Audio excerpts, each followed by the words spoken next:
سلام خوشگله من، حالتون چطوره؟ بیاید یه ولاگ کوتاه داشته باشیم که قرار آماده بشیم بریم اردو. من قرار مرغ سوخاری درست کنم و ببرم، پس اومدم مرغ رو با پیاز گذاشتم خوب بپزه.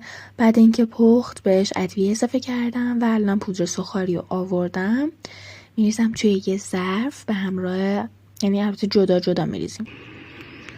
ساعت 7 من پا شدم، آماده شدم، کیفم آماده کردم، یه میکاپ جذاب انجام دادم، کلی لباس گذاشتم توی کیفم که اونجا عوض کنم، فرمم پوشیدم و رفتم به سوی مدرسه که از اون ور بریم اردو. اردومونم کجا بود؟ ما رو بردم باغ اجاره کرده بودن، خیلی خوش گذشت. در ادامه ببینید و لذت ببرید. حمایتم یادتون نره. ماچ. این طاووس رو ببینید، خوشمله. ببریم دیگه، خوبه. بس یه فیلم بگیم.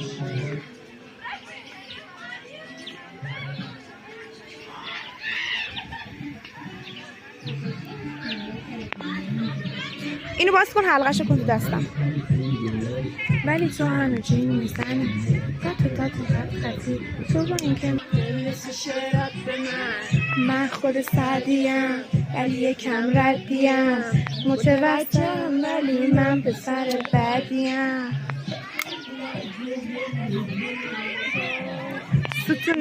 ستونم برسیده. معنیش میدونی چیه؟ مبارکه. من با تو شی کردم. بی بغلم عشقم. ماچی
دل من آوردی تو زیر چشم سیل مکنی آچایی داداشم شما برام میخندی شب و تارو به روز میشنی توی عزیزم کنارش میگی